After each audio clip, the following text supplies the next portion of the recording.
Il était couvert d'ordures. Elle a étreint le millionnaire sale. Il s'est effondré en larmes sur le champ. Personne n'a compris la raison. Que pensez-vous qu'il va se passer dans cette histoire? Commentez et n'oubliez pas de vous abonner à notre chaîne et dites-nous de quelle ville vous nous regardez. Je vous promets que ce sera la meilleure histoire que vous entendrez de votre... Saviciana, si cette histoire vous a ému, en tant qu'auditeur premium, il y a des romans encore plus profonds, intenses et secrets. Ce sont des histoires que seuls les membres les plus intimes connaissent. Cliquez sur « Devenir membre maintenant » et écoutez les meilleures histoires exclusives à un prix abordable. L'horloge de la place Notre-Dame marquait 6 heures du matin quand François Dubois s'est réveillé sur un carton humidifié par la bruine fine qui était tombée pendant la nuit parisienne. Ses os lui faisaient mal, protestant contre le froid qui pénétrait sa peau ridée, maltraité par 3 ans de vie dans la rue. Paris s'éveillait autour de lui, indifférent à son existence.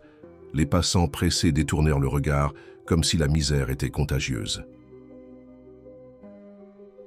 À 55, François n'était qu'un parmi les milliers d'invisibles qui peuplaient les trottoirs de la plus grande métropole française. Son visage, autrefois expressif et plein de vie, se cachait maintenant derrière une barbe grisonnante et ébouriffée.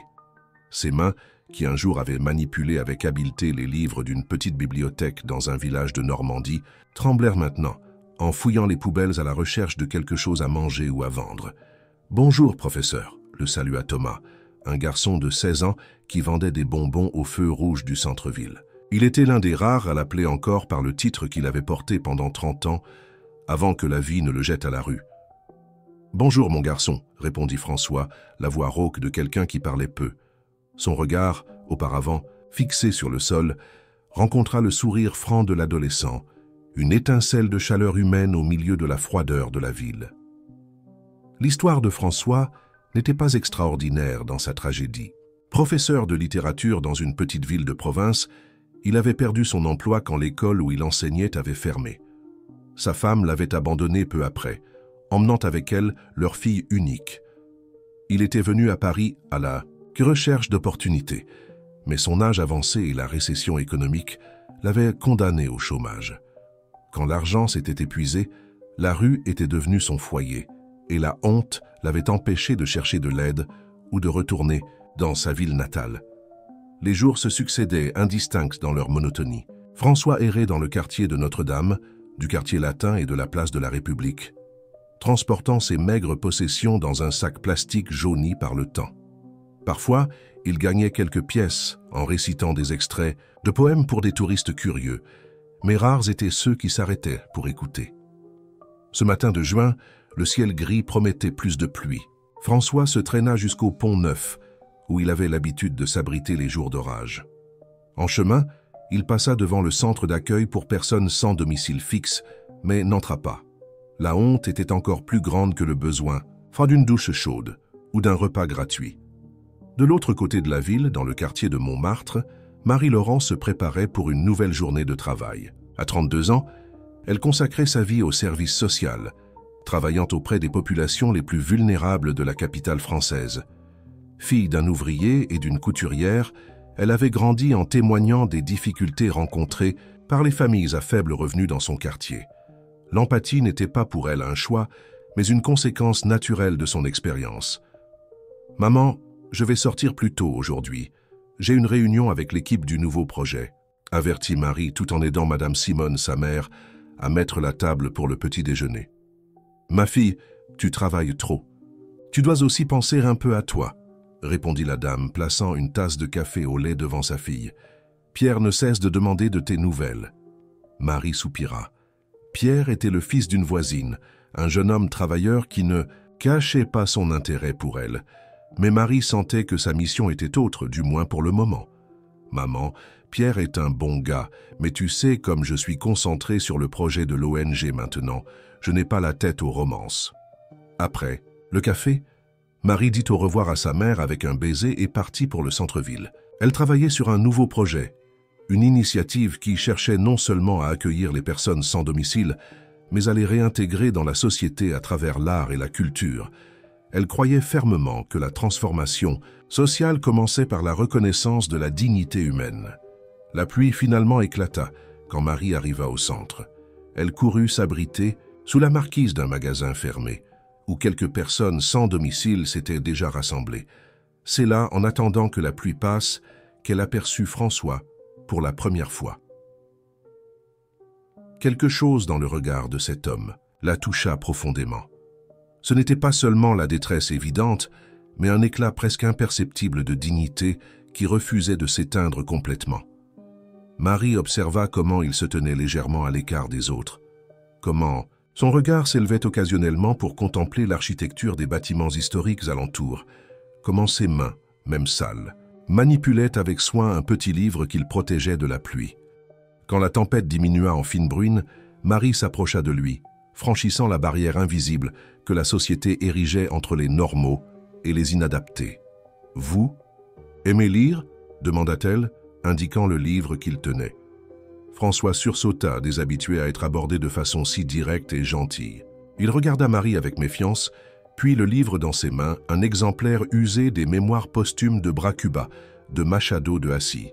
« C'est le seul que j'ai pu sauver, » répondit-il, la voix basse, presque un murmure. « De ma collection, je veux dire. » La conversation s'écoula peu à peu, comme une rivière timide qui trouve son chemin entre les pierres. Marie découvrit qu'elle était face à un professeur, un homme éduqué et cultivé que le destin avait poussé aux marges de la société. François, de son côté, se retrouva à parler plus qu'il n'avait parlé dans les 3 dernières années combinées, comme si une vanne longtemps fermée avait été ouverte. La pluie cessa, mais ils restèrent là, indifférents au monde, alentour. Marie écouta attentivement l'histoire de François, sans jugement ni pitié excessive, juste avec le respect qu'un être humain mérite d'un autre. « Je dois y aller maintenant, » dit-elle, quand le soleil commença à se coucher. « Mais j'aimerais discuter davantage. Je serai demain au centre d'accueil rue de Rivoli. Si vous voulez passer... » François acquiesça vaguement, sans s'engager. La rencontre l'avait perturbé, réveillant des émotions qu'il croyait mortes. Il observa Marie s'éloigner, sa silhouette délicate disparaissant dans la foule. Cette nuit-là, allongé sous le pont Neuf, François ne put dormir. Pour la première fois depuis longtemps, il se permit de se souvenir de qui il avait été un jour. Les souvenirs, douloureux comme des plaies ouvertes, apportaient aussi avec eux un sentiment presque oublié. L'espoir. C'était un sentiment dangereux pour quelqu'un qui avait appris à ne rien attendre de la vie. Les jours suivants se déroulèrent comme toujours, mais quelque chose avait changé en François. La brève conversation avec Marie avait ouvert une fissure dans son armure d'indifférence. Il commença à observer le monde autour de lui avec des yeux différents, remarquant des détails qu'il ignorait depuis des années, le sourire d'un enfant, le coloré d'un graffiti sur un mur, l'arôme du pain frais venant d'une boulangerie. Quand il s'y attendait le moins, ses pieds le menèrent jusqu'au centre d'accueil rue de Rivoli. Il s'arrêta devant le portail, hésitant. Son apparence, son odeur, sa honte, tout l'empêchait d'entrer. C'est alors qu'il la vit à nouveau. Marie sortait du bâtiment portant un dossier plein de documents. Leurs regards se croisèrent et un sourire illumina le visage de la jeune femme. Sans dire un mot, elle tendit la main à François. François hésita devant la main tendue de Marie. Depuis combien de temps n'avait-il pas touché quelqu'un? Depuis combien de temps n'avait-il pas été touché avec gentillesse? Le simple geste de tendre la main à un homme sans domicile était quelque chose de si rare qu'il ne sut comment réagir. « Entrons, il fait froid dehors », l'invita Marie, gardant la main tendue sans hâte. Après quelques secondes qui semblèrent une éternité, François accepta l'invitation. Sa main tremblante et rugueuse rencontra la sienne, douce et ferme. Ce fut un contact bref, mais suffisant pour envoyer une vague de chaleur à travers le corps de l'homme qui s'était depuis longtemps habitué au froid de la solitude. À l'intérieur du centre d'accueil, plusieurs regards se tournèrent vers François, certains curieux, d'autres méfiants. Il se recroquevilla instinctivement, regrettant d'être entré. « Les amis, voici François, un nouvel ami », présenta Marie avec naturel, comme si elle présentait un collègue de travail. « Il va nous aider avec le projet de littérature. » « Projet de littérature ?» François regarda Marie, confus. Elle sourit simplement, un sourire complice qui disait « Faites-moi confiance ». Après avoir rempli une fiche d'inscription, où François révéla son nom complet, François Dubois, et sa formation académique, il fut dirigé vers une douche. Il reçut des vêtements propres, un kit d'hygiène personnelle et la promesse d'un repas chaud. « Vous savez, François, nous commençons un nouveau projet ici », expliqua Marie pendant qu'il savourait une assiette de bœuf bourguignon avec des légumes à la cafétéria. « Nous voulons utiliser l'art et la culture comme instrument de transformation sociale. Quand vous avez mentionné que vous étiez professeur de littérature, j'ai pensé que vous pourriez peut-être nous aider. » François mâchait lentement, savourant le goût de la vraie nourriture après tant de temps à subsister de restes et de dons. Il ne répondit pas immédiatement, laissant les paroles de Marie pénétrer son esprit embrumé. « Je ne sais pas si je peux aider qui que ce soit, » dit-il finalement, fixant son assiette presque vide. « Je n'ai même pas réussi à m'aider moi-même. »« Nous avons tous quelque chose à offrir, même quand nous pensons que non, » répondit-elle fermement. « Et parfois, aider les autres est la première étape pour s'aider soi-même. » Dans les jours qui suivirent, François devint une présence constante au centre d'accueil. Il commença timidement à participer aux activités proposées par Marie, qui coordonnait des ateliers de lecture et d'écriture pour les personnes en situation de vulnérabilité. Au début, il se limitait à observer, assis dans le coin le plus éloigné de la salle. Progressivement, cependant, la passion endormie pour la littérature commença à s'éveiller. Ce fut un jeudi pluvieux, quand peu de participants apparurent pour l'atelier, que Marie réussit finalement à convaincre François de prendre en charge une activité. « Les amis, aujourd'hui, le professeur François va nous parler de Machado de Assis », annonça-t-elle au petit groupe réuni dans la salle. François sentit son estomac se nouer. « Professeur ». Cela faisait si longtemps que personne ne l'avait appelé ainsi, sauf le jeune Thomas au feu rouge.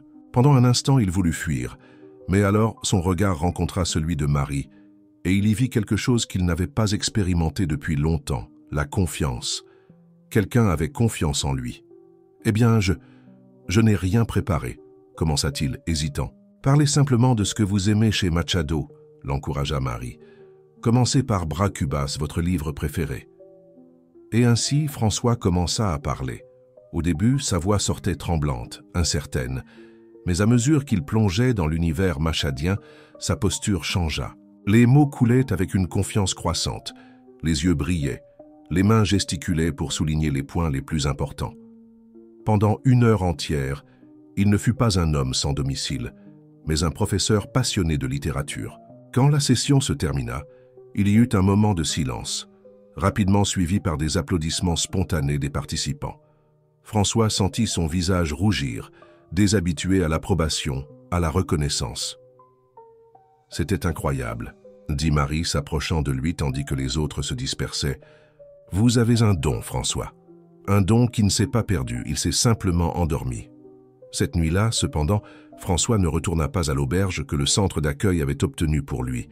La peur, de l'espoir, du changement, d'échouer à nouveau, le poussa à retourner dans les rues. C'était plus sûr là-bas, où rien n'était attendu de lui. Il pleuvait fort quand Marie sortit du centre d'accueil à 9 heures du soir. Préoccupée par l'absence de François, elle décida de le chercher dans les endroits qu'il avait mentionnés fréquenter. Elle le trouva sous le pont Neuf, trempé par la pluie qui pénétrait par les fissures de la structure. « Pourquoi avez-vous fui ?» demanda-t-elle sans détour, s'asseyant à côté de lui sur le sol humide, protégé seulement par un parapluie qui aidait peu contre le vent qui apportait la pluie horizontalement. François ne répondit pas, les yeux fixés sur les flaques d'eau qui se formaient devant lui.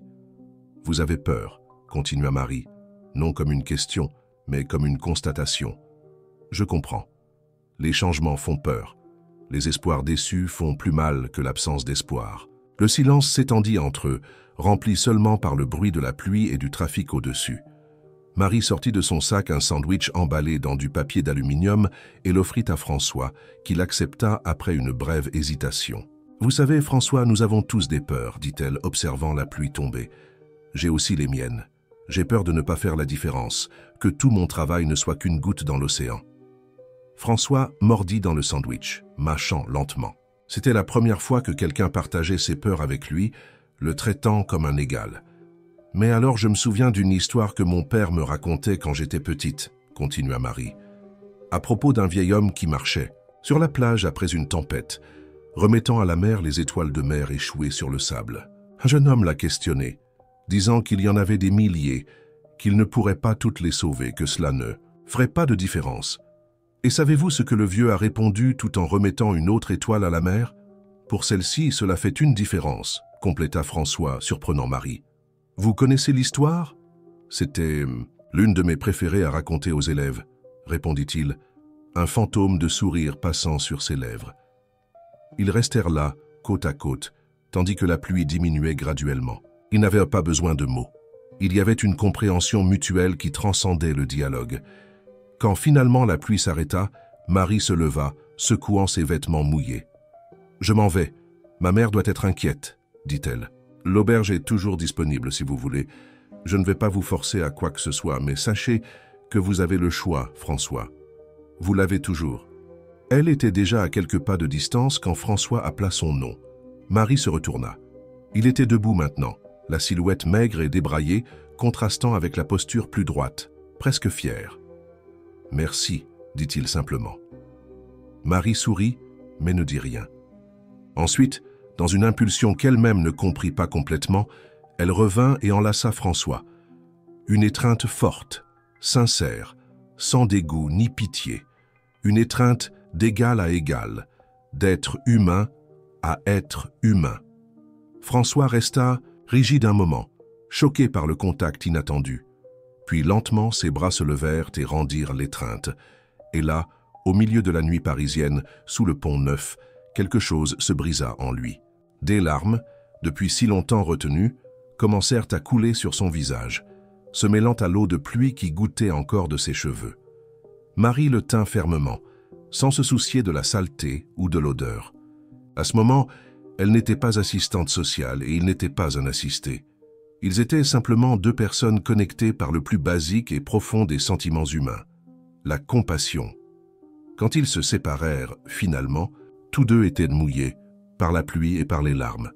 Il ne fut pas nécessaire d'ajouter des mots. Marie s'éloigna, sachant que cette étreinte avait fait plus pour François que toutes les politiques d'assistance sociale réunies. Le Tacra. Lendemain matin, François n'était pas sous le pont. Il était retourné à l'auberge pendant la nuit. Et pour la première fois en 3 ans, il dormit sans cauchemar, bercé par le souvenir d'une étreinte qui l'avait fait se sentir humain à nouveau. 3 semaines passèrent. François devint une présence constante au centre d'accueil, assumant graduellement le rôle de guide dans les ateliers de littérature. Son apparence avait considérablement changé. La barbe avait été taillée, les cheveux coupés. Les vêtements, toujours propres maintenant, ne pendaient plus lâches sur son corps, car il commençait à récupérer le poids perdu dans les rues. Marie observait la transformation avec un mélange de joie et de fierté. Non seulement l'apparence physique de François avait changé, mais surtout son attitude. Le regard autrefois constamment baissé se levait maintenant, affrontant le monde. La voix, autrefois un murmure, avait gagné en volume et en confiance. « J'ai une proposition pour vous, dit-elle, après un atelier de poésie particulièrement réussi. Nous organisons une soirée culturelle au Théâtre de la Ville, en partenariat avec la Direction des Affaires culturelles. J'aimerais que vous soyez l'un des présentateurs. » François déglutit. C'était une chose de parler à un petit groupe au centre d'accueil. C'en était une autre bien différente de se présenter dans l'imposant Théâtre de la Ville. Le jour de la soirée au Théâtre de la Ville arriva plus vite que François ne l'aurait souhaité. Dans les semaines qui précédèrent à l'événement, il oscilla entre des moments de confiance et des crises de panique. À plus d'une occasion, il pensa abandonner et retourner dans les rues, où au moins l'échec était une condition attendue, pas une possibilité terrifiante. Ce fut Marie qui le maintint ferme, avec sa foi inébranlable dans son potentiel. « Vous avez déjà affronté des situations bien pires », lui rappelait-elle chaque fois qu'elle le voyait hésitant. « Survivre dans les rues de Paris exige plus de courage que monter sur une scène. » Le matin du grand jour, François se réveilla, avant l'aube, dans la petite chambre qu'il occupait maintenant dans une résidence assistée pour personnes en processus de réinsertion sociale. Il se regarda dans le miroir accroché au mur écaillé, un rituel qu'il avait évité pendant des années. L'homme qui le regardait en retour portait encore les marques du temps dans les rues. Rides profondes, taches sur la peau châtiée par le soleil, yeux qui avaient trop vu. Mais il y avait quelque chose de nouveau là, un éclat, une dignité retrouvée. « Pas de retour en arrière maintenant, vieux », murmura-t-il à son reflet, ajustant la cravate que Marie lui avait offerte. Elle était bleu marine avec de petits détails dorés, assortis au costume emprunté qu'il portait, un peu large aux épaules mais convenable. Le théâtre de la ville de Paris, avec son architecture imposante, intimidait n'importe qui. Pour François, qui ces dernières années s'était habitué à ne fréquenter que les espaces les plus dégradés de la ville, c'était comme entrer dans un monde extraterrestre. Les détails en marbre, les statues, les vitraux, tout semblait crier « Vous n'appartenez pas ici ». « Nerveux ?» demanda Marie, le trouvant dans le hall. Elle était éblouissante dans une robe simple mais élégante, les cheveux noirs attachés en un chignon qui mettait en valeur son visage aux traits délicats. « Terrorisé serait le mot », confessa François, essayant de sourire. Peut-être que c'était une erreur. Ces gens ne sont pas venus ici pour entendre un ex-sans-abri parler de littérature. Marie prit ses mains entre les siennes, un geste devenu commun entre eux. Non, ils sont venus entendre un professeur passionné parler de littérature. Le reste est un détail. La soirée faisait partie d'un projet plus large de la Direction des Affaires culturelles, en partenariat avec des ONG, qui travaillaient avec des populations vulnérables. L'idée était de donner une voix et une visibilité aux talents qui fleurissaient en marge de la société. Il y avait des ex-détenus qui écrivaient de la poésie, des jeunes de banlieue qui composaient du rap, des immigrants qui racontaient des histoires de leur terre natale. Et il y avait François, le professeur qui avait tout perdu, sauf son amour des livres. Quand son nom fut annoncé, François sentit ses jambes trembler. Le chemin jusqu'au centre de la scène sembla interminable. Les lumières l'aveuglaient, l'empêchant de voir les centaines de visages qu'il observait depuis l'audience. C'était mieux ainsi. Il respira profondément, ferma les yeux un moment et commença à parler. Non pas sur Machado de Assis, comme il l'avait initialement prévu, mais sur son propre parcours, sur comment la littérature avait été son refuge dans les nuits froides sous les ponts, comment les personnages des livres étaient devenus ses seuls amis quand le monde réel l'avait abandonné, comment les mots de poètes morts l'avaient maintenu vivant quand tout le reste invitait à l'abandon. Sa voix, initialement hésitante, gagna en force à mesure que le récit coulait. Les mots, outils qu'il avait maîtrisés au cours de décennies comme professeur, servirent maintenant à reconstruire non seulement son histoire, mais sa propre identité. Quand il termina, il y eut un moment de silence absolu, suivi d'une explosion d'applaudissements. François cligna des yeux, confus, comme s'il se réveillait d'une transe. Il vit des gens se lever, certains avec des larmes aux yeux. Dans le coin de la scène, Marie applaudissait avec enthousiasme, le visage illuminé par un sourire de pur orgueil. Cette nuit marqua la véritable renaissance de François Dubois, non seulement comme le professeur qu'il avait été un jour, mais comme quelque chose de nouveau, quelque chose de plus. Dans les jours suivants, sa présentation eut un écho au-delà de ce qui était attendu. Une vidéo enregistrée par quelqu'un dans l'audience devint virale sur les réseaux sociaux. Des journalistes cherchèrent le centre d'accueil, voulant interviewer le professeur philosophe des rues, comme il l'avait surnommé. François, initialement mal à l'aise avec l'attention, comprit peu à peu que son histoire pourrait inspirer d'autres et aider à changer la perception de la société sur les personnes en situation de vulnérabilité. « Tout le monde n'a pas une seconde chance comme celle que vous m'avez donnée », dit-il à Marie alors qu'il se promenait dans le jardin du Luxembourg, un dimanche après-midi, des semaines après la soirée. « Je ne vous ai rien donné que vous ne méritiez pas, François, » répondit-elle, s'asseyant sur un banc sous un arbre feuillu. « J'ai simplement vu ce qui était déjà là. » Le parc était plein de familles profitant de la journée ensoleillée. Des enfants couraient, des couples se promenaient, main dans la main, des personnes âgées jouaient aux échecs, sur des tables en béton. Des scènes de normalité qui, jusqu'à récemment, semblaient appartenir à un univers parallèle pour François. « J'ai beaucoup réfléchi à ce que je vais faire à partir de maintenant », commenta-t-il, observant un groupe d'enfants qui jouaient au ballon près de là. « Je ne peux pas rester pour toujours à l'auberge, et les ateliers au centre d'accueil sont bénévoles. » Marie acquiesça, compréhensive. La question financière était l'un des plus grands défis pour ceux qui tentaient de sortir de la rue. Sans adresse fixe, compte bancaire ou référence récente, obtenir un emploi formel était presque impossible. J'ai quelques idées, dit-elle, se tournant pour le regarder. En fait, je voulais vous parler de cela. Vous vous souvenez de Claire, la coordinatrice du projet culturel? François confirma d'un geste. Claire Moreau était une femme, énergique d'âge moyen qui dirigeait un projet de la mairie visant à démocratiser l'accès à la culture. Elle a été très impressionnée par vous. Elle développe un programme de littérature dans les écoles municipales de banlieue et veut savoir si vous seriez intéressé à y participer comme animateur d'atelier. Ce n'est pas encore un emploi formel, mais ça paie une bourse raisonnable. Les yeux de François s'écarquillèrent. Retourner travailler dans l'éducation, même si ce n'était pas comme professeur régulier, c'était plus qu'il n'avait osé rêver. Je ne sais pas quoi dire, balbutia-t-il, sentant une vague d'émotion monter à sa gorge. Dites oui, sourit Marie, serrant légèrement sa main. Vous êtes né pour cela, François, pour inspirer, pour enseigner, pour transformer des vies à travers les mots. Cet après-midi dans le parc marqua le début d'une nouvelle phase. Dans les semaines qui suivirent, François commença à travailler sur le projet de Claire, donnant des ateliers de littérature dans des écoles de la banlieue parisienne. Il découvrit que sa propre histoire de chute et de rédemption résonnait fortement parmi les adolescents de ces communautés, dont beaucoup affrontaient leurs propres démons de pauvreté, de violence et de manque de perspective.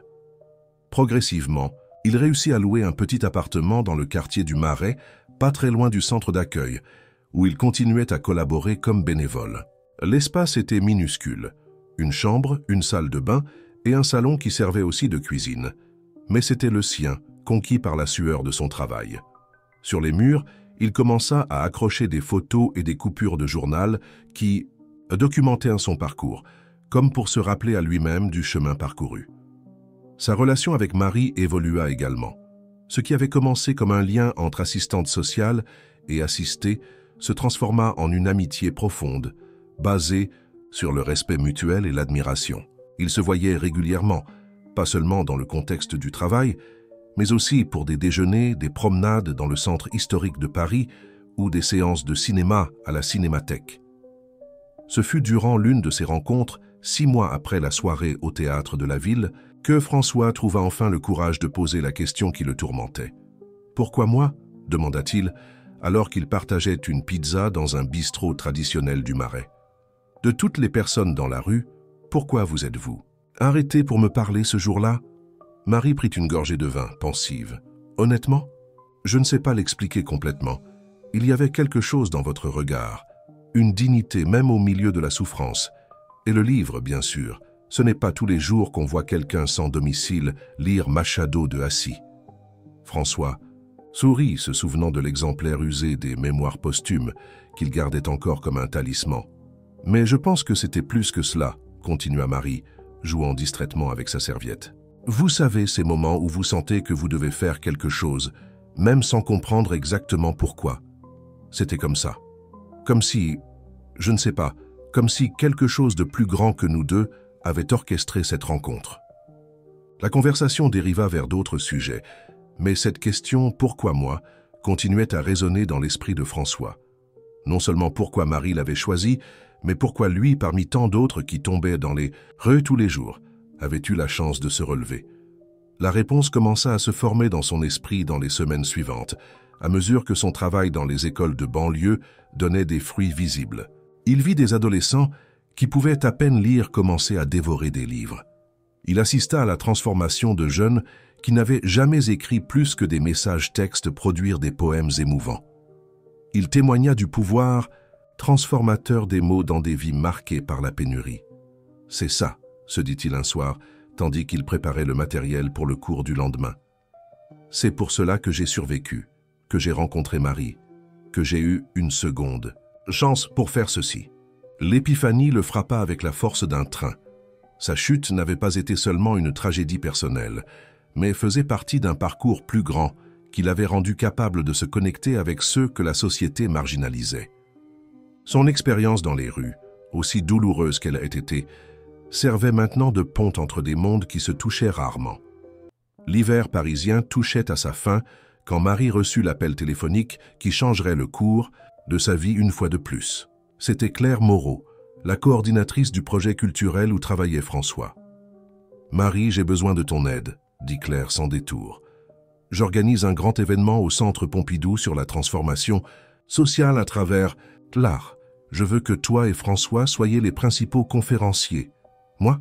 s'étonna Marie qui préférait toujours travailler en coulisses. « Claire, je ne suis pas conférencière, je suis assistante sociale.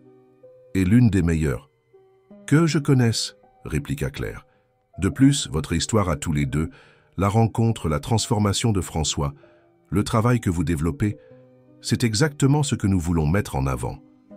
S'il te plaît, dis oui. » Après avoir raccroché, Marie resta assise à la table de la cuisine du petit appartement qu'elle partageait avec sa mère à Montmartre. Madame Simone, qui suivait la conversation tout en préparant le déjeuner, sourit en remarquant l'expression préoccupée de sa fille. « Tu vas accepter, n'est-ce pas ?» demanda la dame, plaçant une assiette de cassoulet devant Marie. « Je ne sais pas, maman. Parler en public n'a jamais été mon fort. Peut-être qu'il est temps de sortir de ta zone de confort, » commenta Madame Simone, s'asseyant à table. « Comme tu le dis toujours à François. » Marie sourit, reconnaissant l'ironie. Elle exigeait effectivement du courage des autres, mais hésitait parfois à en faire preuve elle-même. Le lendemain, elle rencontra François au Centre culturel Saint-Paul, où il donnait un atelier d'écriture créative pour des jeunes à la protection judiciaire de la jeunesse, d'anciens délinquants en processus de resocialisation. Elle l'observa depuis la porte, sans annoncer sa présence. C'était impressionnant comme il se transformait quand il enseignait. La posture courbée disparaissait. La voix gagnait en fermeté, les yeux brillaient avec intensité. Plus impressionnant encore était la connexion qu'il établissait avec ces adolescents difficiles qui le respectaient non par peur ou obligation, mais par admiration authentique. « Vous avez un don », dit-elle, quand la session se termina et que les jeunes se retirèrent. François sourit, un sourire qui illuminait maintenant souvent son visage. « Je ne fais que rendre ce que j'ai reçu. » Tandis qu'ils marchèrent dans le couloir du centre culturel, Marie lui parla de l'invitation de Claire. À sa surprise, François ne montra pas l'hésitation qu'elle attendait. « Je pense que c'est une excellente idée, » dit-il. « Nous devons donner de la visibilité à ce travail. Pas pour nous, mais pour tous ceux qui sont encore là où j'étais. » Marie l'observa, admirant sa transformation. Ce n'était pas seulement l'apparence, bien que François soit presque méconnaissable, avec les cheveux bien coupés, la barbe taillée et des vêtements appropriés. C'était quelque chose de plus profond, une sérénité, une confiance tranquille qui émanait de lui. « Qu'y a-t-il » demanda-t-il, remarquant son regard prolongé. « Rien, sourit-elle. Je suis juste fier de vous. »« C'est moi qui devrais dire ça, » rétorqua François. « Sans vous, je ne serais probablement plus là. » Le commentaire, fait de façon désinvolte, provoqua un frisson chez Marie. L'idée que François aurait pu succomber dans les rues, que cet esprit brillant aurait pu être perdu pour toujours, était trop douloureuse à contempler. Ils déjeunèrent ensemble au restaurant du centre culturel, discutant d'idées pour la conférence au Centre Pompidou. La conversation coulait naturellement, comme cela arrivait toujours entre eux. Il y avait une synchronicité, une compréhension mutuelle qui rendait la communication presque intuitive. « J'ai une idée pour rendre la conférence plus percutante, » dit François, pendant qu'il prenait un café. « Et si, en plus de parler, nous exposions des travaux des élèves des ateliers, poèmes, contes, dessins, montrer concrètement le pouvoir transformateur de l'art. »« Brillant !» s'exclama Marie enthousiaste. « Nous pourrions même organiser une présentation avec les adolescents. Certains d'entre eux ont des talents incroyables en musique et en théâtre. » À mesure qu'ils discutaient des détails, l'enthousiasme grandissait. Ce qui avait commencé comme une simple conférence se transformait en un événement multidisciplinaire qui pourrait avoir un impact réel sur la perception du public concernant les populations marginalisées.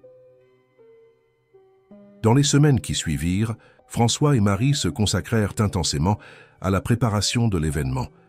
Ils passaient des heures ensemble, sélectionnant des travaux, répétant des présentations, discutant de stratégies pour maximiser l'impact du message qu'ils voulaient transmettre.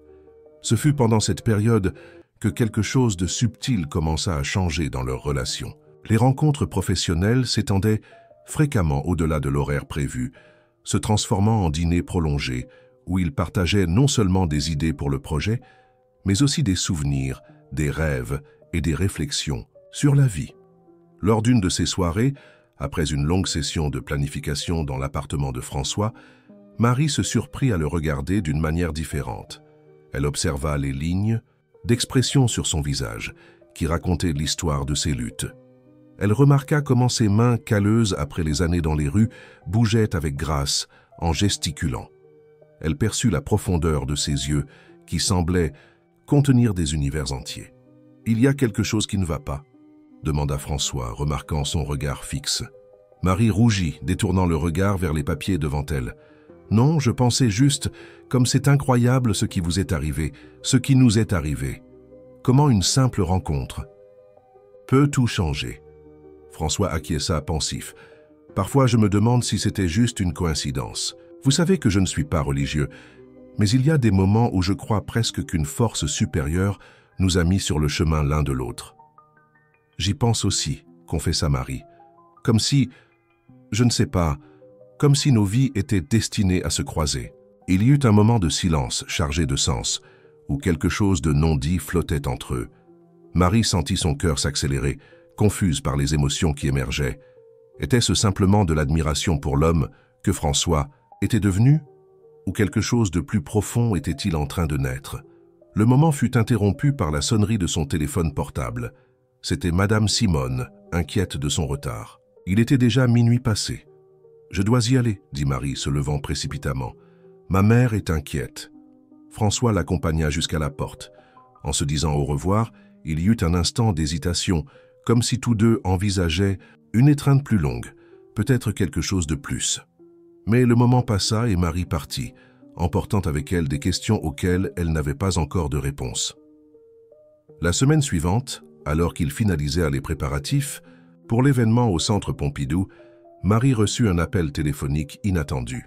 C'était Michel Fontaine, un ancien camarade de faculté qui coordonnait maintenant des projets sociaux pour une grande fondation internationale.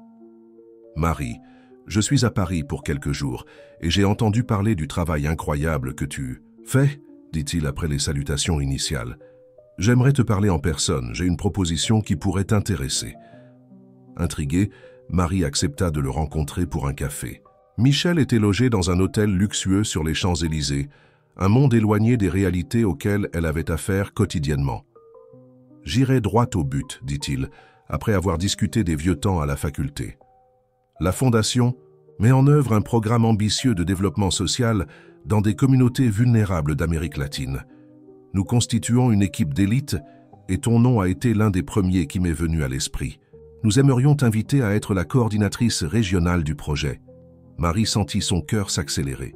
C'était une opportunité extraordinaire, prestige, ressources substantielles pour mettre en œuvre des projets d'impact et un salaire qui multiplierait probablement plusieurs fois ce qu'elle gagnait actuellement. Mais il y avait un détail. Le travail exigerait que tu déménages à Buenos Aires, où se trouve le siège régional, continua Michel. Je sais que c'est un changement significatif, mais nous avons pensé à tout. Appartement d'entreprise, voiture à disposition, assurance santé internationale. Tandis que Michel énumérait les avantages, l'esprit de Marie vagabondait. Buenos Aires, à des milliers de kilomètres de Paris, loin de sa mère, de ses projets actuels, de François. Je dois réfléchir, dit-elle, quand Michel fit enfin une pause. C'est une proposition incroyable, mais j'ai des engagements ici. Bien sûr, je comprends, sourit-il, lui remettant une carte élégante. Prends ton temps, mais pas trop. Nous avons besoin d'une réponse dans 2 semaines. Cette nuit-là, Marie ne put dormir. La proposition de Michel représentait tout ce qu'elle avait aspiré professionnellement. Reconnaissance, ressources, la chance d'impacter des vies à une échelle beaucoup plus grande. Mais l'accepter signifierait laisser derrière elle beaucoup de ce qu'elle avait construit. Et laisser François justement quand quoi? Elle-même ne savait pas définir ce qui se passait entre eux. Le lendemain, elle décida de ne pas mentionner la proposition à François. Elle devait d'abord organiser ses propres pensées. Ils se concentrèrent sur les préparatifs finaux pour l'événement au Centre Pompidou, qui aurait lieu dans 3 jours. Le soir de la présentation arriva, apportant avec lui une nervosité que Marie n'avait pas anticipée. L'auditorium du Centre Pompidou était plein. Éducateurs, assistants sociaux, représentants d'ONG, autorités municipales et, à la surprise des deux, plusieurs visages connus des rues et des auberges de la ville. L'événement au Centre Pompidou dépassa toutes les attentes.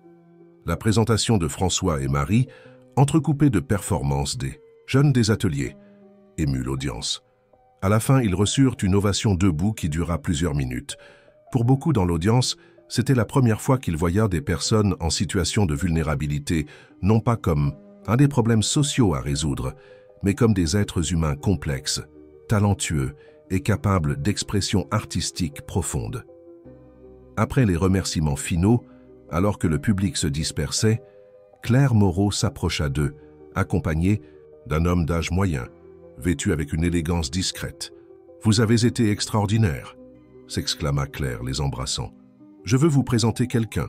Voici Antoine Mercier, conservateur de la Galerie Lafayette. » L'homme tendit la main, d'abord à Marie, puis à François. « C'était une présentation impressionnante, dit-il, avec la diction précise de quelqu'un habitué à parler en public. Mais ce qui m'a vraiment captivé, ce sont les travaux visuels exposés dans le foyer, particulièrement ces photographies interventionnistes. De qui sont-elles » Claire et Marie échangèrent des regards surpris, puis toutes deux se tournèrent vers François. « Elles sont de moi, répondit-il, avec un évident inconfort. Juste un passe-temps, rien de professionnel. » Antoine leva les sourcils. « Un passe-temps. Extraordinairement sophistiqué, je dirais. Avez-vous une formation en art visuel ?»« Non, j'étais professeur de littérature, » répondit François, détournant le regard. « Fascinant, » murmura Antoine, l'étudiant avec un intérêt renouvelé. « J'aimerais discuter davantage de votre travail. Avez-vous d'autres pièces ?» François hésita et Marie intervint. « Il a tout un portfolio, » affirma-t-elle, ignorant le regard alarmé que François lui lança. Photographies, collages, quelques petites installations. La vérité était que ces derniers mois, François avait transformé un coin de son petit appartement en un studio improvisé. Ce qui avait commencé comme une forme de thérapie, documenter à travers des images sa vision unique de la ville, qui avait failli le dévorer, avait graduellement évolué vers quelque chose de plus élaboré. Utilisant un appareil photo numérique ancien qu'il avait reçu d'un des coordinateurs du centre d'accueil, il capturait des scènes urbaines, puis les transformait, superposant des textes, altérant les couleurs, ajoutant des éléments qui subvertissaient la réalité visible pour révéler des vérités cachées. Marie avait découvert ce talent par hasard quand elle avait visité son appartement et trouvé les murs de la chambre couverts d'impressions. François, embarrassé, avait tenté de minimiser l'importance de ses créations, les appelant les gribouillis d'un vieux essayant de traiter ses traumatismes. Mais elle avait immédiatement vu la valeur artistique et l'originalité du travail. « J'adorerais voir ce portfolio, » dit Antoine, remettant une carte à François. « S'il vous plaît, contactez-moi la semaine prochaine. Je crois que votre travail mérite d'être vu par un public plus large. » Quand le conservateur s'éloigna, François se tourna vers Marie entre irrité et confus. « Pourquoi avez-vous dit cela? Je n'ai pas de portfolio, juste quelques photos sur le mur de ma chambre. »« Mais vous pouvez en avoir un, » répondit-elle. Imperturbable. « François, vous avez un talent extraordinaire. Ces images racontent des histoires puissantes sur l'invisibilité, la survie, la dignité. Le monde a besoin de les voir. »« Le monde n'est pas intéressé par l'art d'un ancien sans-abri, » rétorqua-t-il amer. Antoine Mercier l'est, contra Marie, et il n'est pas n'importe qui. La Galerie Lafayette est l'un des espaces les plus prestigieux de Paris. François secoua la tête incrédule. « Même si je le voulais, je ne sais pas comment monter un portfolio, comment parler de mon travail en termes artistiques. Je suis professeur de littérature, pas artiste. »« Je vous aiderai, » garantit Marie, tenant ses mains. « Nous ferons cela ensemble, comme tout le reste. » Dans les jours qui suivirent, ils travaillèrent intensément à la préparation du portfolio. Marie aida François à sélectionner les meilleures pièces, à les organiser de façon cohérente, à écrire des textes explicatifs qui contextualisèrent le travail sans être excessivement autobiographiques. Ensemble, ils visitèrent une imprimerie spécialisée où ils imprimèrent les images en haute qualité et les organisèrent dans un dossier élégant. Une semaine après l'événement au Centre Pompidou, François rassembla enfin le courage de téléphoner à Antoine Mercier. À sa surprise, le conservateur non seulement se souvenait de lui, mais insista pour fixer une rencontre pour le lendemain. « Vous venez avec moi, n'est-ce pas ?» demanda François à Marie, après avoir raccroché le téléphone.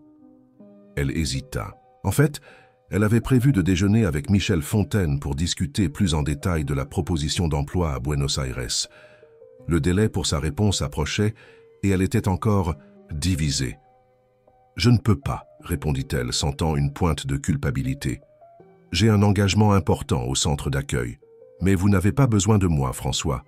Vous connaissez votre travail mieux que quiconque. » Il acquiesça, s'essayant de cacher sa déception. « Bien sûr, je comprends. Vous avez votre vie, vos engagements. » La rencontre avec Antoine Mercier fut étonnamment réussie. Le conservateur passa plus de 2 heures à analyser le portfolio de François, posant des questions profondes sur ses inspirations, techniques et intentions. À la fin, il fit une proposition qui laissa François abasourdi. Il voulait organiser une exposition individuelle de son travail à la Galerie Lafayette avec une ouverture prévue dans 3 mois. Votre travail dialogue de manière unique avec des questions urgentes de notre société, expliqua Antoine. La façon dont vous capturez l'invisibilité sociale, comment vos interventions dans les images révèlent des couches cachées de la réalité urbaine, c'est puissant, monsieur Dubois. Vraiment puissant. François sortit de la galerie se sentant irréel, comme s'il vivait la vie de quelqu'un d'autre.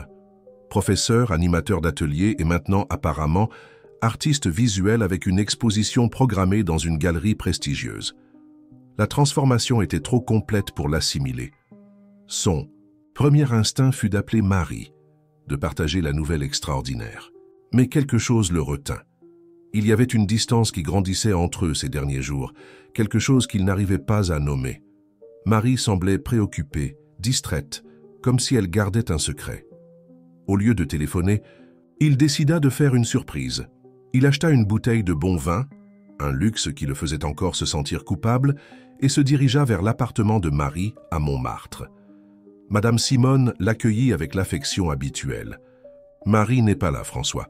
Elle est sortie déjeuner avec un ami. Mais elle devrait revenir bientôt si vous voulez attendre. »« Un ami ?» demanda-t-il, essayant de paraître désinvolte. « Un certain Michel, camarade de faculté, » répondit à la dame le conduisant dans le salon modeste mais accueillant. « Il semble qu'il lui ait offert un emploi important. Je suis si fier. » Le cœur de François se serra. Un emploi important. Marie prévoyait de changer de vie et ne l'avait pas partagé avec lui. Il se sentit stupide, ingrat même. Bien sûr qu'elle irait de l'avant. Elle était jeune, talentueuse, avait un avenir brillant devant elle. Elle ne resterait pas toujours à aider un vieux professeur tombé en disgrâce à reconstruire sa vie. Il était sur le point d'inventer une excuse et de partir quand Marie arriva. Son visage s'illumina en le voyant, mais il y avait quelque chose d'autre là. De la culpabilité peut-être. François, quelle bonne surprise. Comment ça s'est passé avec Antoine? Bien, répondit-il, forçant un sourire. Très bien, en fait, mais il semble que vous aussi ayez des nouvelles. Son sourire vacilla. Elle jeta un regard rapide à sa mère, qui comprit le signal et se retira discrètement dans la cuisine. « Je voulais vous parler de ça, » commença Marie, s'asseyant à côté de lui sur le canapé usé. « J'ai reçu une proposition d'emploi. Une opportunité incroyable, pour être honnête. »« Votre mère l'a mentionné, » dit François, gardant la voix neutre.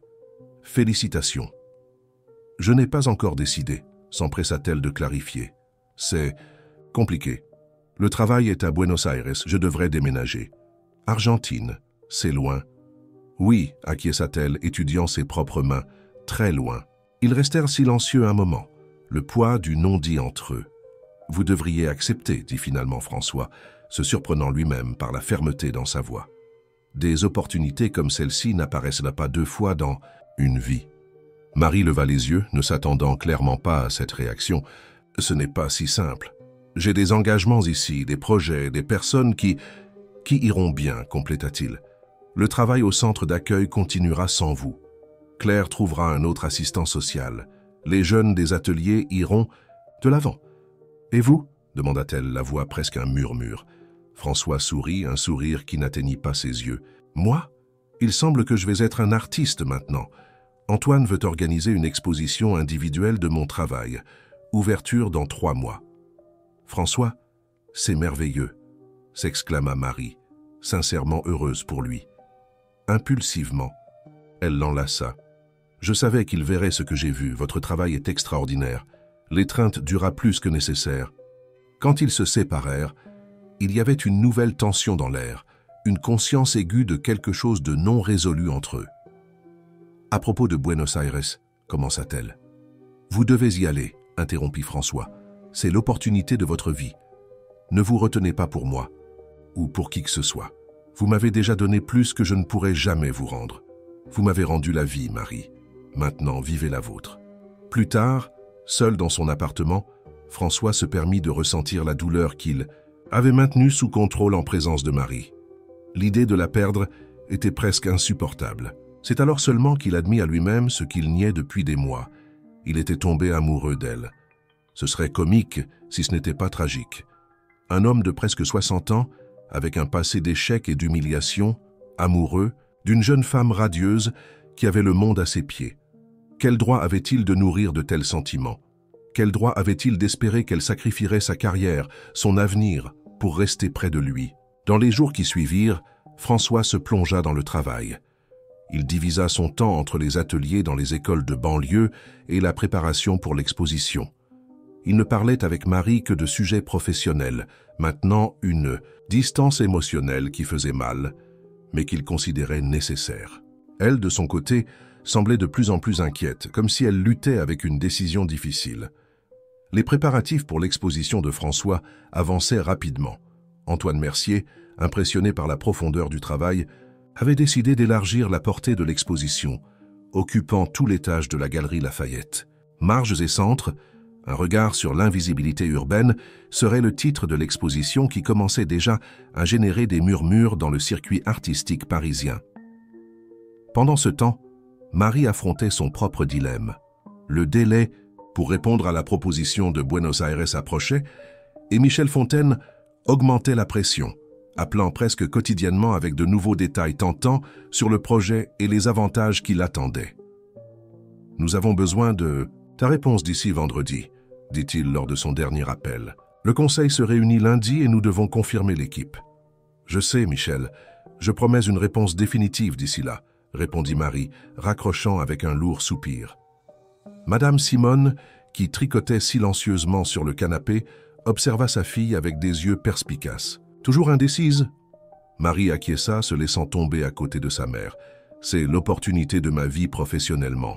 Mais ton cœur est partagé, » compléta la dame, abandonnant son tricot pour tenir la main de sa fille. « À cause de lui, n'est-ce pas ?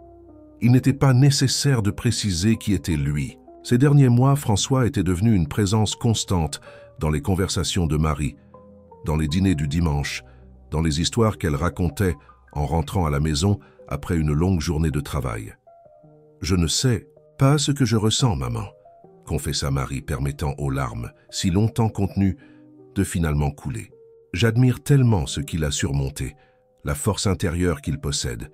Et quand nous sommes ensemble, c'est comme si vous vous étiez connus dans une autre vie, » suggéra Madame Simone, avec un sourire compréhensif. « Comme si vous étiez des âmes anciennes qui se retrouvent. » Marie regarda sa mère, surprise par la précision de la description. « Exactement comme ça. Mais il a 25 ans de plus que moi. Il a une histoire si différente de la mienne. Et maintenant, quand il est enfin en train de reconstruire sa vie, quand il a cette opportunité incroyable avec l'exposition, ce serait égoïste de ma part de compliquer tout avec des sentiments qui ne sont peut-être même pas réciproques. »« Tu lui as déjà demandé ?» questionna Madame Simone avec la simplicité directe des sages. « Non !» s'exclama Marie, horrifiée par l'idée. « Bien sûr que non. Il me voit probablement comme une sorte d'ange gardien, ou une fille qu'il n'a jamais eue. Ce serait embarrassant pour nous deux. » Madame Simone secoua la tête, retournant calmement à son tricot. « Quand ton père et moi nous sommes rencontrés, il était veuf et avait presque 50 ans. J'en avais 28. Tout le monde disait que c'était de la folie, que ça ne marcherait pas, qu'il était trop vieux pour moi. » Marie essuya ses larmes, surprise. Sa mère parlait rarement du début de sa relation avec son père, décédé il y a 10 ans. « Tu sais ce que ton père m'a dit quand j'ai mentionné la différence d'âge ?» continua Madame Simone, un sourire nostalgique aux lèvres. « Simone, m'a-t-il dit, le temps est relatif quand il s'agit d'amour. Certaines personnes vivent 100 ans sans rencontrer leur âme sœur. D'autres ont la chance de la rencontrer, même si c'est pour peu d'années. Ce qui compte n'est pas la quantité de temps, mais la qualité de l'amour. Les mots résonnèrent profondément en Marie. Elle n'avait jamais considéré la question sous cet angle. Mais, et s'il ne ressent? Pas la même chose, demanda-t-elle, donnant voix à sa plus grande peur. Alors tu acceptes le poste à Buenos Aires, le cœur tranquille, sachant que tu as essayé, répondit Madame Simone, pragmatique.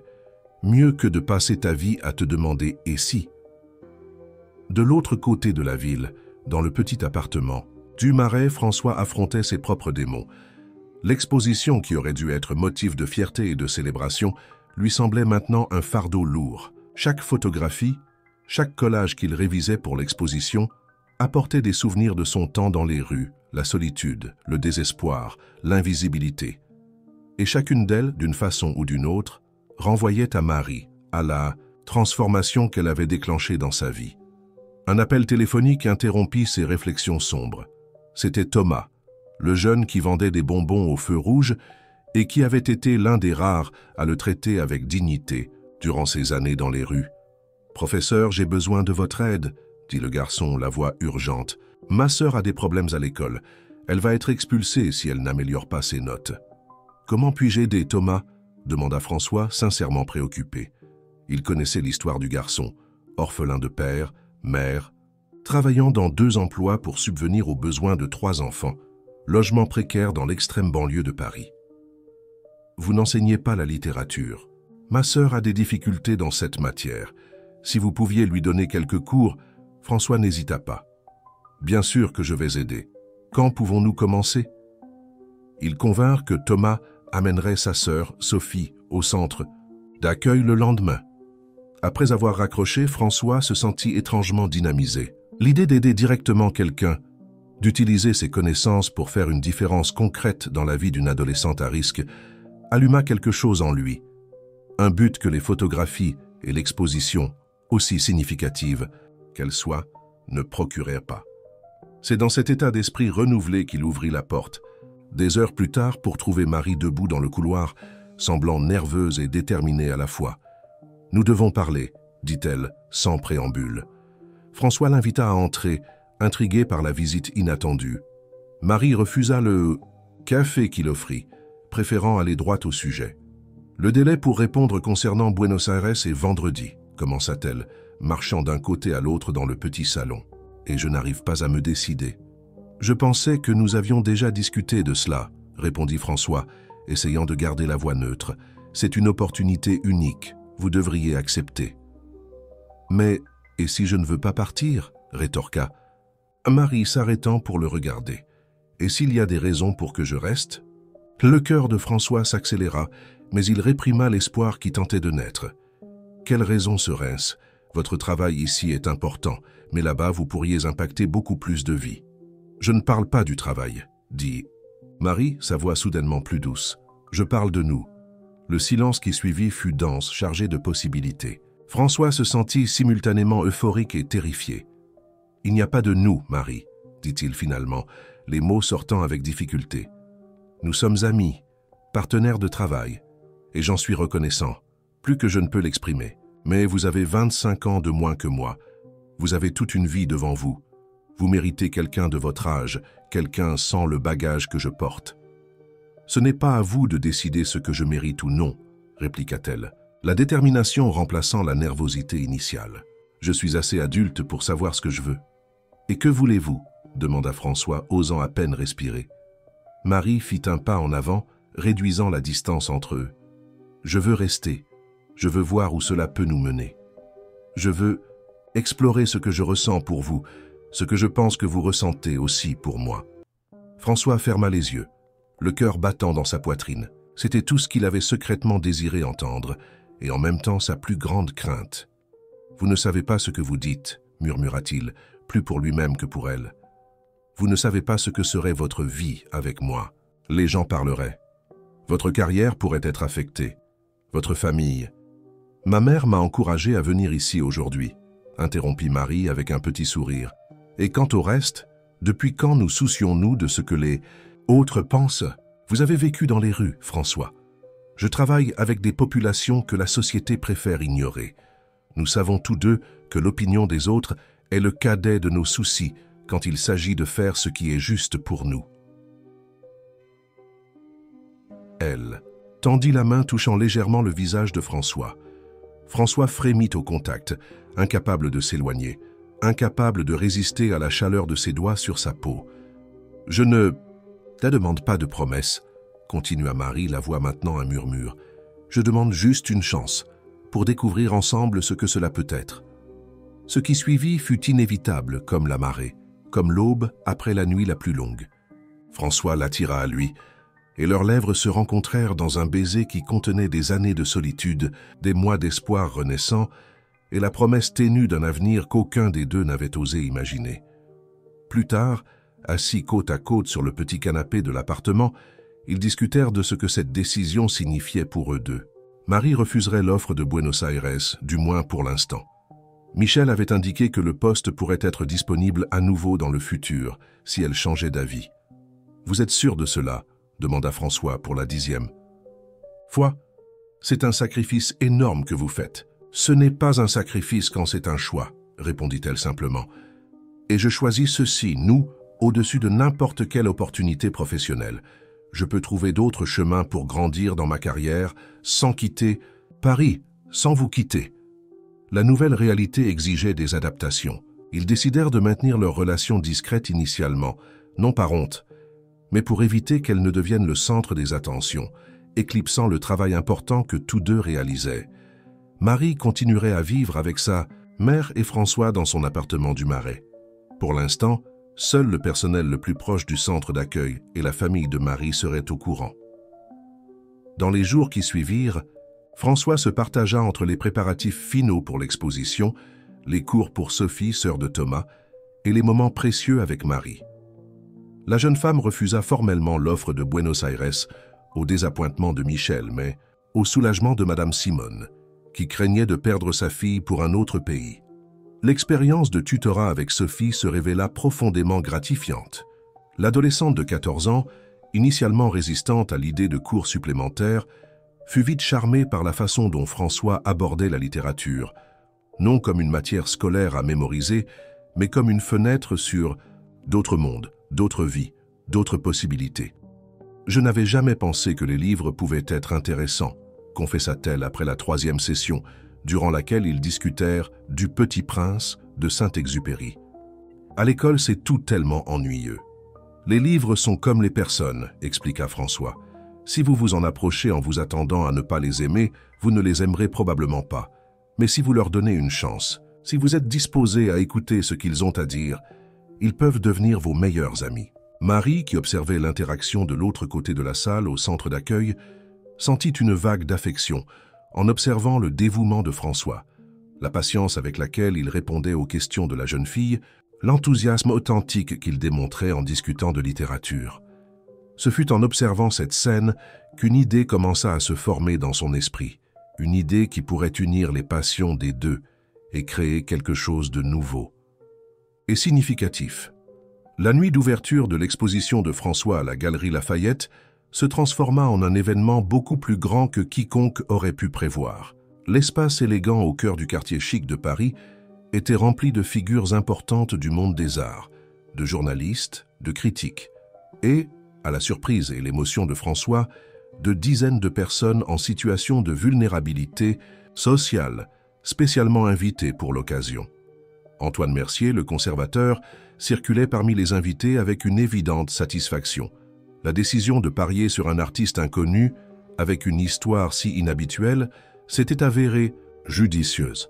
Les commentaires étaient enthousiastes, les premières critiques publiées en ligne, extrêmement positives. « C'est une approche complètement nouvelle de l'invisibilité urbaine », commenta une critique d'art influente à un groupe qui l'entourait. Ce n'est pas le regard de l'extérieur vers l'intérieur, de l'observateur privilégié qui documente la misère d'autrui.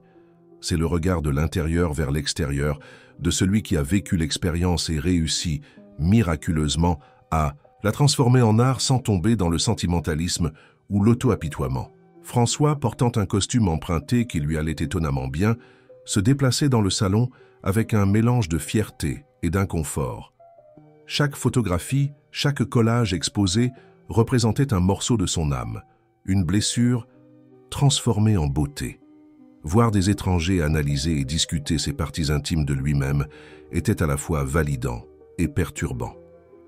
Marie restait à ses côtés, radieuse dans une robe bleue simple mais élégante.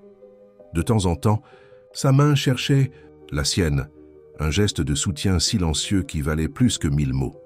« Comment vous sentez-vous » demanda-t-elle durant un rare moment où ils se retrouvèrent seuls, tandis que les invités se concentraient sur une autre section de la galerie. « Comme si je rêvais », confessa François, regardant autour de lui avec étonnement. « J'ai l'impression d'observer la vie de quelqu'un d'autre. » Marie serra sa main. « C'est votre vie, François. Une vie que vous avez reconstruite avec courage et talent. » « Que nous avons reconstruite, » corrigea-t-il, tenant son regard. « Rien de tout cela n'existerait sans vous. » Avant que Marie ne puisse répondre, ils furent interrompus par Claire Moreau, qui s'approchait, accompagnée d'une femme élégante d'âge moyen. François. « Marie, je veux vous présenter Madame Hélène Deschamps, directrice des affaires culturelles, » dit Claire avec un évident enthousiasme. Elle a été impressionnée par l'exposition et par le travail que vous développez au centre d'accueil. Après les présentations formelles, la directrice alla droit au but. « J'ai suivi l'impact des ateliers culturels que vous avez mis en place, » dit-elle. « Les résultats sont extraordinaires.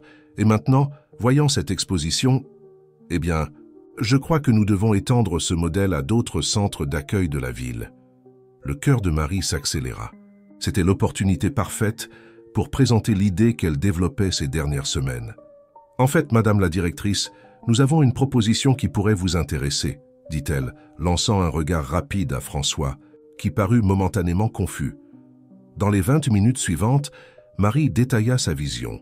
Un centre culturel dédié spécifiquement aux personnes en situation de vulnérabilité, où elles pourraient non seulement consommer de l'art, mais le produire. Un espace qui combinerait éducation, création artistique et réintégration sociale, offrant des ateliers, des expositions, des présentations et, crucialement, des opportunités de professionnalisation dans les diverses aires culturelles.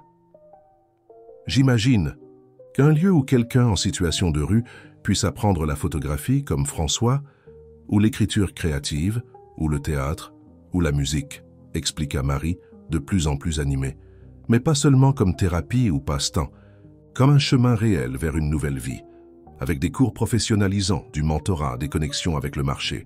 Nous l'avons provisoirement baptisé « Projet Éveil », ajouta François, entrant dans le jeu avec naturel, comme s'ils avaient discuté cette idée des centaines de fois, alors qu'en réalité, c'était la première fois qu'ils l'entendaient.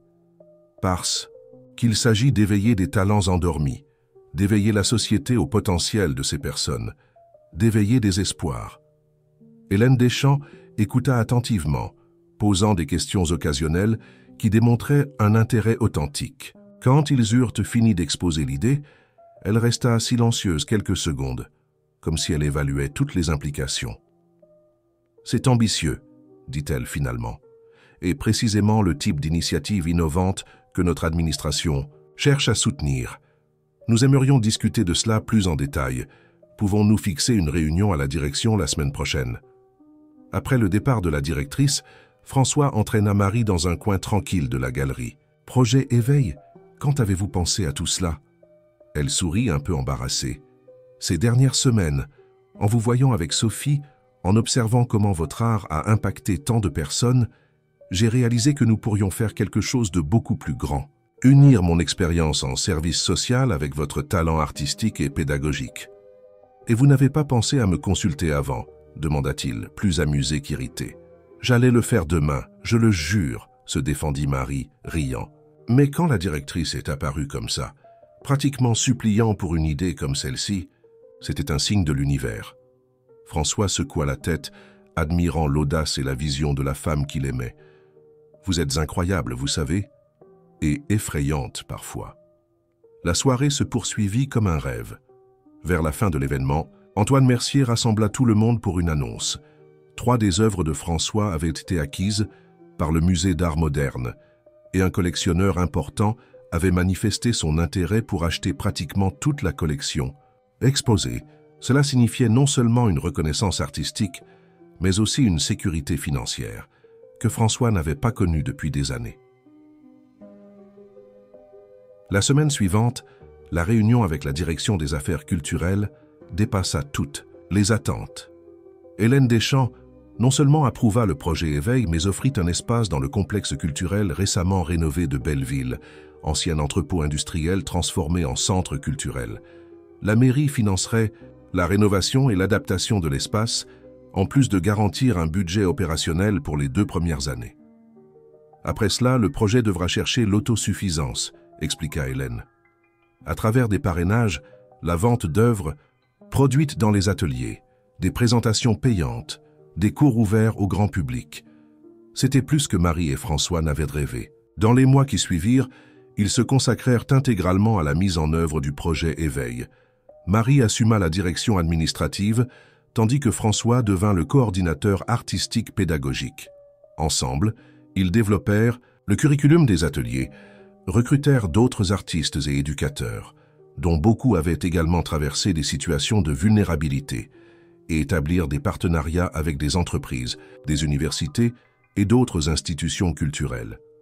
Le complexe Éveil, comme il fut finalement baptisé, fut inauguré par un samedi matin ensoleillé, exactement 1 an après la rencontre fatidique entre Marie et François, sous la marquise pendant cette pluie intense. La cérémonie simple mais émouvante réunit des autorités, des artistes, des partenaires du projet et, plus important, des dizaines de personnes en situation de vulnérabilité qui seraient les premiers bénéficiaires de l'initiative. 7.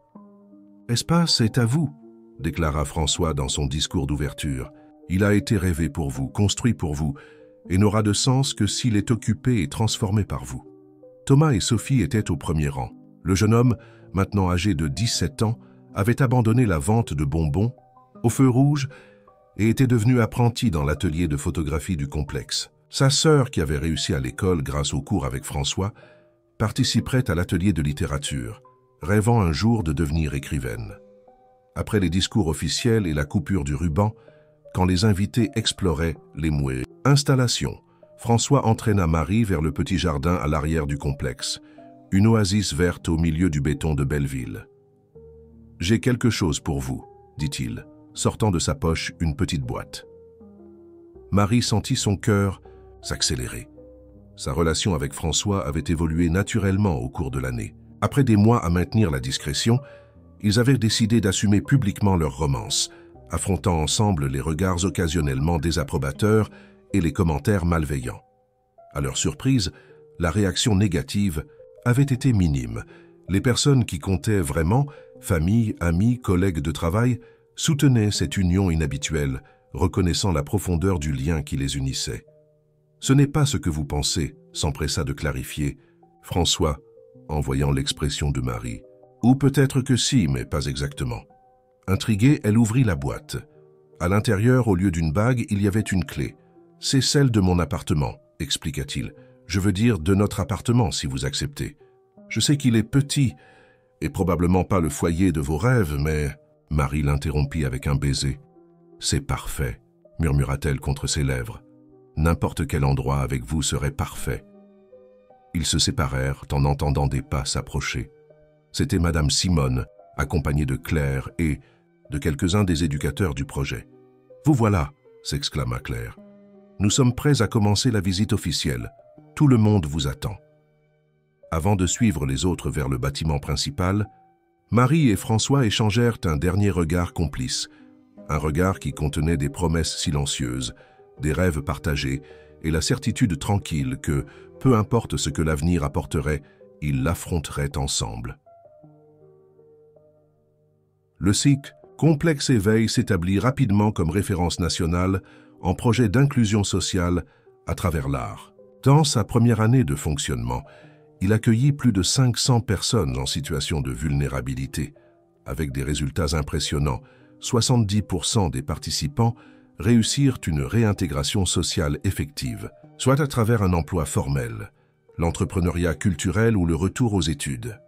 L'histoire de François inspira beaucoup d'autres. Son exposition itinérante Marges et Centres parcourut la France, portant le message que la dignité humaine peut survivre aux circonstances les plus adverses et que l'art peut être un instrument puissant de transformation personnelle et sociale. Marie refusa de nouvelles invitations à travailler à l'étranger, mais n'abandonna pas ses ambitions professionnelles. En plus de diriger le complexe Éveil, elle fit un master en politique publique, devenant une référence nationale en programme de lutte contre l'exclusion sociale. Son modèle d'intervention, qui combinait assistance de base, développement artistique et insertion sur le marché du travail, fut adopté par diverses municipalités à travers le pays. Quant à Thomas, le garçon qui vendait des bonbons au feu rouge et qui avait été l'un des rares à voir le professeur derrière le sans-abri, il devint le premier photographe professionnel formé par le complexe Éveil. Son essai sur la vie dans les banlieues de Paris gagna des prix et fut publié dans des magazines internationaux. Un dimanche après-midi, 2 ans après l'inauguration du complexe, François et Marie marchaient main dans la main à travers le jardin du Luxembourg. Ils venirent de quitter un déjeuner chez Madame Simone, qui vivait maintenant seule à Montmartre, refusant de déménager plus près du couple, alléguant que les jeunes ont besoin d'espace. « Vous vous souvenez de la première fois que nous sommes venus ici ensemble ?» demanda Marie, tandis qu'ils s'asseyaient sur le même banc sous l'arbre feuillu, où ils avaient discuté de l'avenir des années auparavant. « Comment pourrais-je l'oublier ?»